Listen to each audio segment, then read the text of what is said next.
Rapi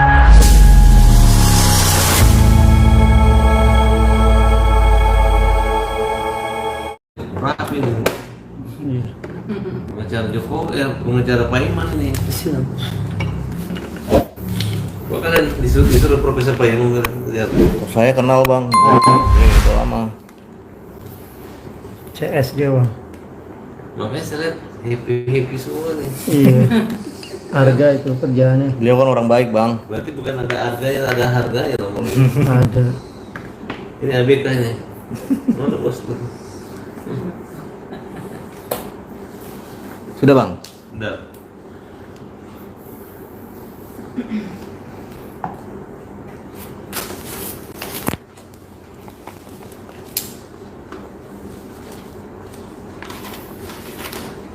Cek. Bas.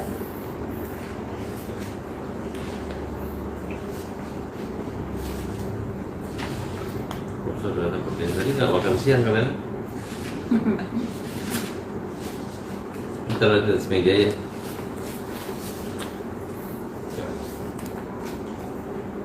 Oke. Oke. Ya, selamat malam Bang Farhan. Yang terkanya nih Bang, terkait kasus ijazah palsu Pak Jokowi. Ini desas-desus mulai makin terang Bang. Kabarnya Pokoknya sekarang udah terbalik. Terus? Kemarin Pak Jokowi dihajar, sekarang terbalik gitu. nah kabarnya Sekarang mereka semua dikit lagi jadi tersangka dan sidang gugatan perdata. Kemudian orang-orang yang ditampilkan sebagai saksi untuk menjatuhkan merusak nama baik Pak Jokowi ya, dan Pak Paiman itu sudah mulai mencabut berita dan pikun. Artinya kayak profesor dari mantan itu dulu kan katanya rektornya pada tahun 2004 ke atas sebelum Pak Jokowi kuliah. Bagaimana dia mengaku dia itu adalah mahasiswa Pak Jokowi? Pak Jokowi nggak lulus gara-gara IP rendah, itu nggak mungkin. IP kecil pun bisa lulus kok. Ya, apalagi hanya alasan masa ada orang IP rendah nggak bisa lulus, ya. Ya. Yang penting mau dapat C juga nilainya semua ya lulus juga kan. Kecuali dapat D atau dapat E, kira-kira seperti itu. Nah kemudian terkait yang Roy Suryo menuduh ijazah palsu itu ya, yaitu mereka ini menuduh bahwa 1000% katanya ijazahnya Pak Jokowi itu palsu. Mereka meneliti keaslian ijazah dengan teknik digital forensik. Mereka itu mengaku pakar meneliti kebenaran. Mereka mengaku peneliti jujur, tetapi dikriminalisasi. Itu pengakuan mereka. Ternyata bukti kebohongan penelitian Roy Suryo tersebut, sampel penelitian buktinya sekunder kopian, buktinya kopian, nggak ada asli. Metode digital jelas tidak applicable dan untuk analog dengan asumsi sesat untuk kebenaran. Bayangkan seorang Roy Suryo membuat narasi negatif buat Pak Jokowi. Dia bilang Pak Jokowi datang membawa bukti kopian, kan itu kurang ajar.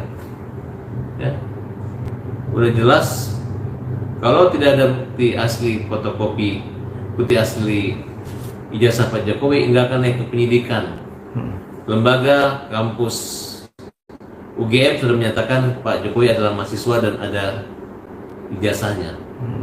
Dan kalau Roy Suryo dan kawan-kawan mengatakan bahwa ijazahnya itu palsu atau dibuat oleh Pak Paiman, Profesor Paiman dicetak di Pramuka, itu bohong, ya. Itu bohong itu. Kemudian indikasi pidana Roy Suryo itu adalah berulang kali menghina terhadap Pak Jokowi, menebar kebohongan, hasutan, provokasi ke publik untuk membenci Pak Jokowi, menebar kebohongan, hasutan hingga menimbulkan gaduh di media sosial yang mengakibatkan perpecahan sara sampai kegaduhan nyata di lapangan antara pro yang kontra terhadap Pak Jokowi. Nah, saat diklarifikasi bukti, alat bukti, sejak awal Roy Suryo belum pernah melihat ijazah Pak Jokowi, ya. Catat ya Pak Roy Suryo. Ijazah S1, S2, S3, penelitian berangkat dari kopian yang diupload oleh Sandi. Ijazah Jokowi analogi tidak bisa diproses digital dianalisis, ya. Pembuktian Polri dengan metode analog. Barreskrim sudah memeriksa kurang lebih 50 saksi dan 12 tempat kejadian perkara. Polda Metro Jaya sudah memeriksa 40 saksi, 7 saksi ahli. Ahlinya udah 7 tuh diperiksa. Seluruh jajaran Gama bersaksi ijazah Jokowi.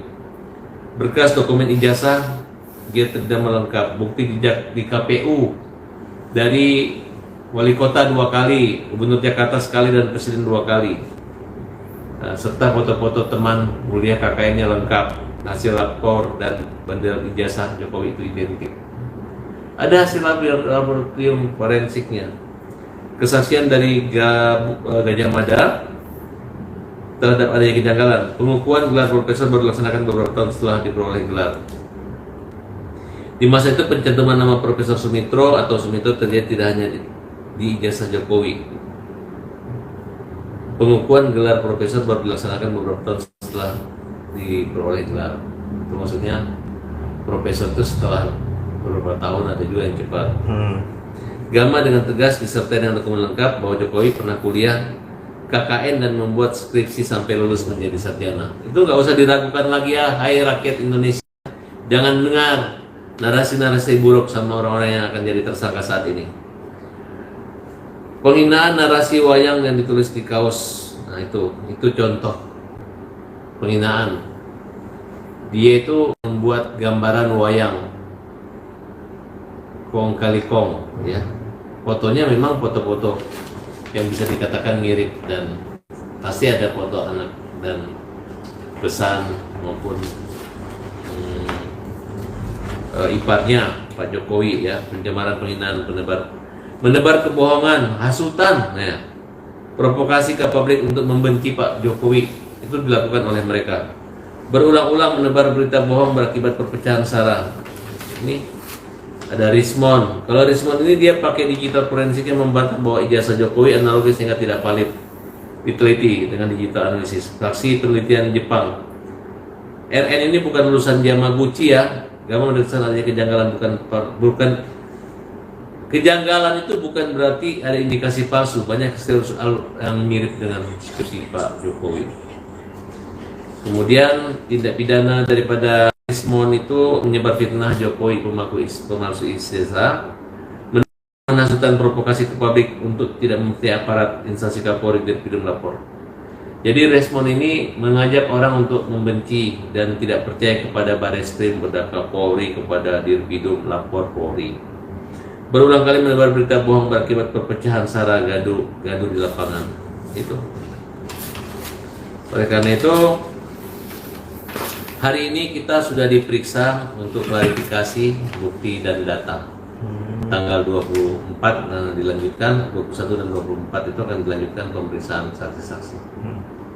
Oleh karena itu, kita minta supaya penyidikan segera dipercepat, khususnya pemberasannya, agar segera ditangkap. Bukan hanya menjadi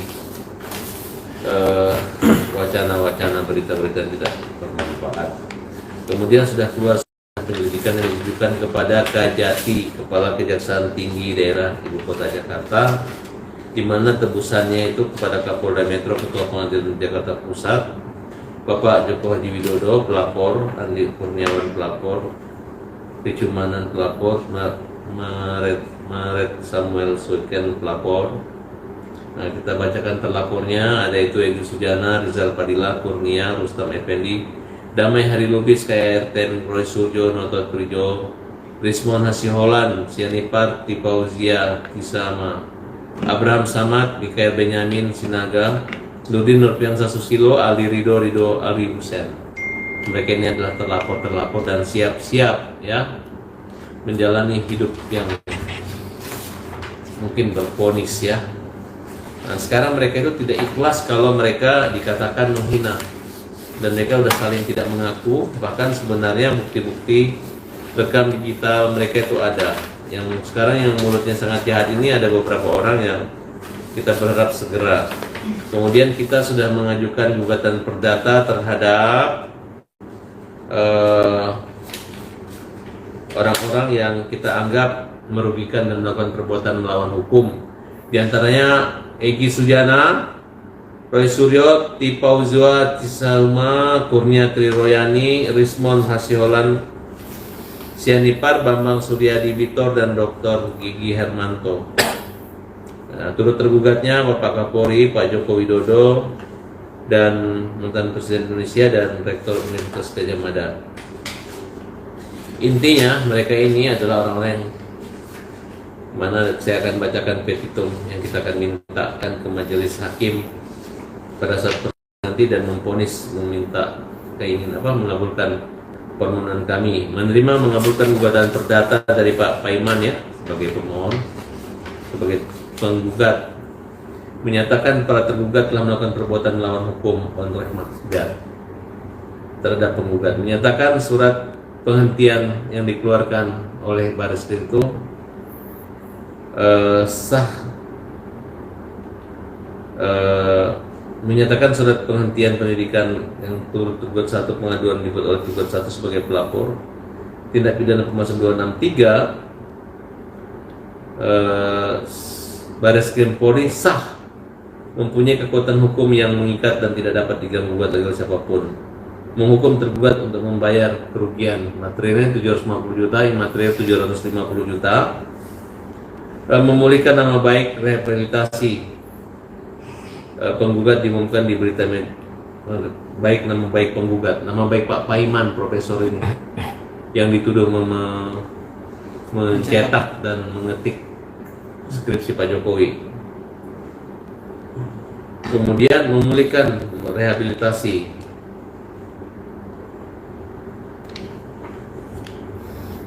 tergugat, menghukum tergugat.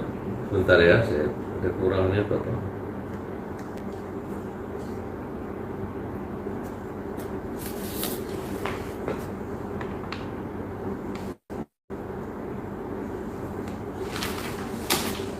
Ini lama yang dulu ya. Bentar, saya kelewat.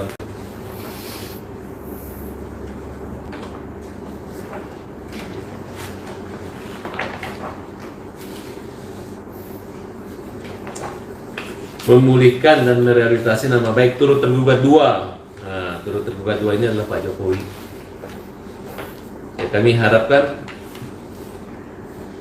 Bapak Jokowi bisa hadir ke persidangan. Kalau tidak kan dapat diwakili kuasa hukumnya.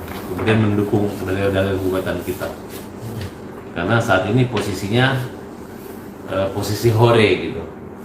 Pak Jokowi bisa membantah, mematahkan semua dengan alibi-alibi, dengan narasi positif, membantah narasi negatif yang dibuat oleh Roy Suryo, Agus Juna dan kawan-kawan. Oleh karena itu semangat terus ya. Selama ini mereka dinilai, dan siapa saja yang mempermalukan Pak Jokowi dengan cara-cara ya ini, mereka ini udah jelas tahu ya bahwa presiden itu adalah manusia yang luar biasa dan super ya, karena ada hak imunitas presiden, prerogatifnya ada. Menurut ketentuan undang-undang ya, presiden itu bisa mengangkat dan memberhentikan menteri, adalah sebagai panglima tertinggi angkatan bersenjata dan juga merupakan bos daripada jaksa agung gitu. Sangat tidak memungkinkan bawahannya itu menyidik, karena itulah kesimpulan presiden. Jadi bukan berarti presiden kebal hukum dia tidak bisa dipidana, tapi tidak memungkinkan seorang presiden yang lagi mau mencalonkan maupun sebagai presiden untuk melakukan suatu perbuatan yang melanggar hukum asusila maupun nilai-nilai sosial. Nah, jadi sebagai mahasiswa Fakultas Hukum yang waktu gelar S2-nya dulu di Pajajaran, S1 saya di Pasundan, saya membuat sebuah tesis terkait dengan status hukum presiden sebagai pelapor maupun terlapor. Nah, di situ saya tidak melihat bahwa ada satu orang presiden pun yang bisa dikriminalisasi oleh produk hukum satu negara kecuali tertangkap tangan.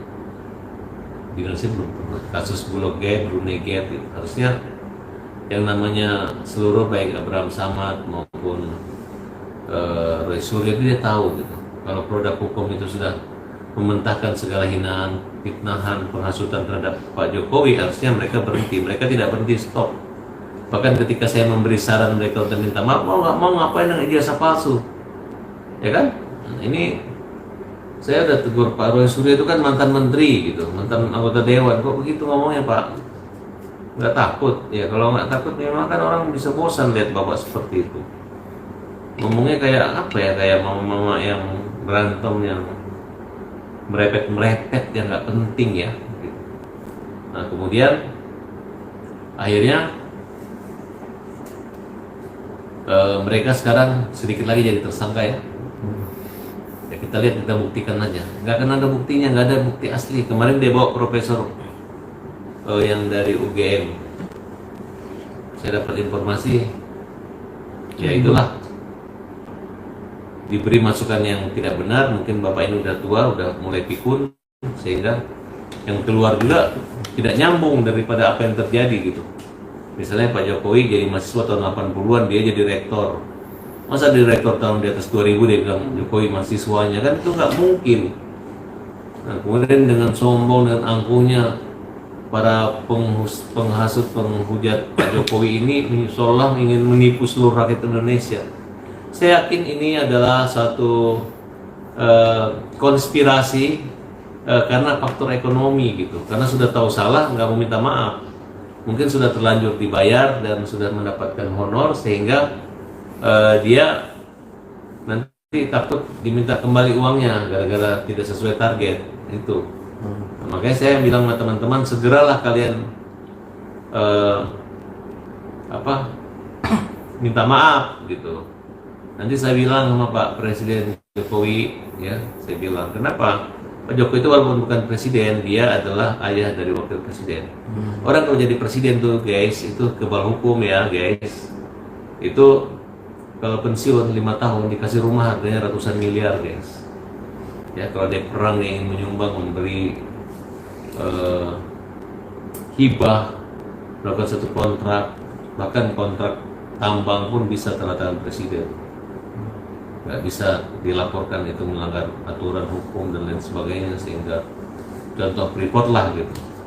Nah dan udahlah, kalau kalian mau kebal hukum jadi presiden, ini hukum apa yang dilakukan oleh itu dilanggar oleh presiden kita? Tidak ada, ya tidak ada. Makanya Pak Presiden berani gitu. Jadi mereka ini saya gambarkan adalah mungkin bukti atau data yang mereka miliki itu hasil prank. Orang nge-prank mereka menyampaikan laporan yang tidak bertanggung jawab, akhirnya mereka anggap itu benar gitu. Beginilah hasilnya gitu. Gak mau didengar, keras kepala sekali mereka ini, ya. Hanya hukum yang menjangkau mereka. Bang, Bang kemarin, Bang sedikit Bang. Abang kemarin di live itu sempat menunjukkan ada bukti transaksi. Apa tuh Bang, boleh dijelasin Itu Bang? adalah transfer ketakutannya membayar kurang lebih 20 juta, tapi yang terpenuhi 15 juta dari Prof. Paiman Raharjo kepada Victor. Nah, dan Victor sudah menikmati uang itu, dan itu yang dilaporkan. Dia merasa ancaman karena kalau nggak terpenuhi akan diviralkan, dan benar mereka viralkan. Mereka mengakui bahwa Profesor Paiman lah yang 1000% menciptakan, mencetak, membuat ijazah di pramuka milik Pak Jokowi. Langsung kita laporkan guys. Bingung orang, bingung. Mereka ini, kita kan kalau presiden lewat di jalan tol kan dikawal tuh sampai mobil. Ini mereka ibaratnya bisa nahan mobil di jalan tol saking nekatnya.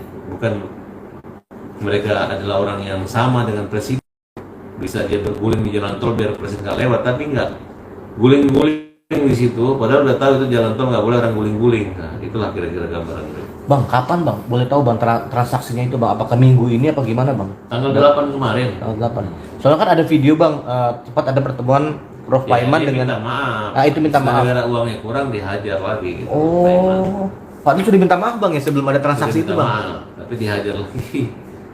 Makanya kita gugat perdata dan kita lakukan. Nah, kawan-kawan guys, hari ini posisi mereka udah terbalik ini. Yang tidur selama ini bangun semangat gitu ya. Dan mereka yang dulu menghina Pak Jokowi, menghina Pak Profesor Paiman, yang nggak bisa tidur sekarang. Bang, berarti ada dugaan Beto melakukan semacam pemerasan gitu Bang mungkin? Ya laporannya begitu. Oh. Iya. Bang, tapi abang 368. Bang, tapi abang sendiri melihat dan menganalisa Roy Suryo apa sih motifnya Roy Suryo sendiri, sedangkan Pak Jokowi kan sudah Saya nggak punya, kayaknya bukan saya jadi curiga ada motif ekonomi di sini. Mungkin ada yang membayar ya. Karena kalau orang misalnya salah ngomong, kalau salah takut di penjara, takut ini kan UGM-nya mengatakan ijazah asli, kenapa dia bilang enggak gitu. Ini nggak ada takutnya. Jadi kemungkinan ada motivasi dia kalau justru takut sama orang yang mendanai gitu. Paham kan? atau mungkin ada agenda besar yang dibawa oleh Roy Suryo CS, Bang. Artinya Enggak, ini nggak pengaruh lah. Kalau dia memang punya bukti asli dan betul, gampang. Ini kan bisa mengecilkan Pak Jokowi, tapi ini dia sangat mengecilkan Pak Jokowi, justru Pak Jokowi semakin besar dan diuntungkan. Kenapa saya katakan diuntungkan? Ya dikit lagi mereka jadi tersangka. Jadi mau nge-prank orang tapi dia kena prank, kira-kira begitu. Bang, ada agenda besar menurut Pak Jokowi juga bilang seperti itu, Bang. Ini di Ya, belakang itu ini kan. gimana tuh, Bang? Banyak sekali karena Pak Jokowi adalah presiden yang dicintai faktanya gitu. Artinya anaknya aja ikut dia terpilih gitu. Kalau orang nggak cinta sama anaknya Pak Jokowi nggak akan terpilih anaknya. Jadi siapa aja pasangan dengan anaknya Jokowi kalah. Nah, tapi karena orang mencintai Pak Jokowi, siapa yang pasangan dengan anaknya kan menang gitu. Nah, dan kita lihat Pak Prabowo adalah orang yang sangat berterima kasih dan diuntungkan karena itu gitu. Berarti apa yang ditanam Pak Jokowi dulu hasilnya dinikmati oleh Pak Prabowo saat ini. Ya, kalau Pak Prabowo merasa juga memusuhi atau mau membalas dendam politik kepada Pak Jokowi, tinggal dia tangkap aja. Tapi kan tidak seperti itu. Pak Prabowo kan bukan pemimpin yang zalim. Nah, dia malah membiarkan. Justru Pak Jokowi yang agak lama merespon gitu. Terlambat menurut saya. Harusnya dari dulu kita hajar ini orang-orang yang kurang ajar. Bang, apakah ini agenda besar pemakzulan Gibran sendiri, Bang? Atau melalui Gibran tidak bisa dimakzulkan. Gibran adalah produk konstitusional, tidak inkonstitusional. Bukan yang inkonstitusional, tapi konstitusional. Jadi nggak ada yang bisa memakzulkan. Kalau ada yang memakzulkan itu adalah hanyalah halusinasi saja. Kecuali Gibran tertangkap korupsi, tertangkap tangan, bisa dia dimakzulkan. Selama tidak, ya tidak. Gibran akan menjadi orang yang sabar dan tegar. Anggap aja ujian, mungkin nanti bisa jadi Presiden Republik Indonesia 2029 atau berikutnya, gitu aja. Walaupun banyak kecaman yang datang dari masyarakat, Bang. Ya itu kecaman hanya orang-orang tertentu. Orang kalau ingat, orang kan nggak lihat Gibran, lihat Pak Jokowi. Ya, selama ini orang mendapat hasil dari kepemimpinan Pak Jokowi, ya tetap orang ingat buah manisnya. Siapa yang punya pohon kan, itu Pak Jokowi. Bang, di artikel berita juga mengatakan bahwa Egy Sugana akan meminta maaf jika Jokowi memperlihatkan ijazah. Ngapain? Kan udah dilihatkan ke polisi.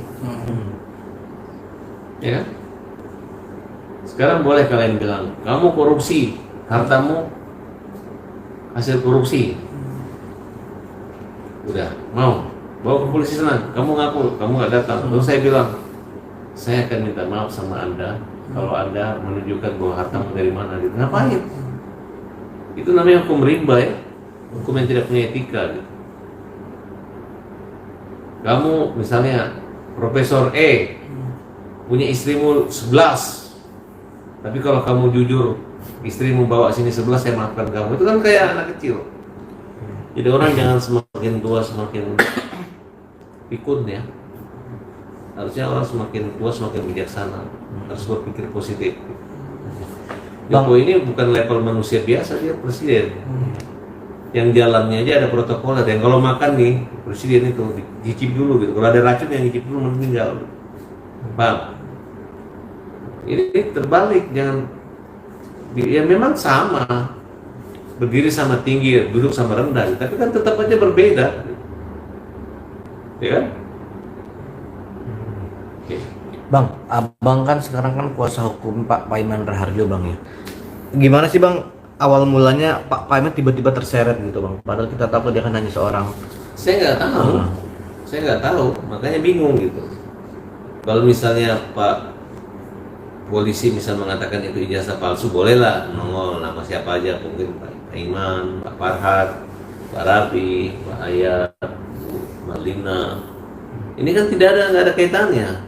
Perkara ini udah dihentikan, tiba-tiba muncul nama Pak Iman. Makanya Pak Iman kaget. Sebenarnya nggak akan melaporkan, tapi gara-gara dihina terus yang melaporkan dan minta dipenjara. Saya tadi minta mau dimaafin Pak, dia udah minta maaf tapi jangan terekspos. Gak usah, masukin penjara katanya. Oke? Bang dulu bang. Tambah dikit. Tapi dasarnya apa Bang, artinya menuduh Pak Iman membuat ijazah dan mencetak? Ya karena tidak berdasar makanya kita buat laporan gitu. Apa kedekatan Pak Iman dengan Pak Jokowi Ya, yang terlalu intens atau? enggak lah. Pak Iman itu kan rektor, bukan? Sekarang dia masih rektor.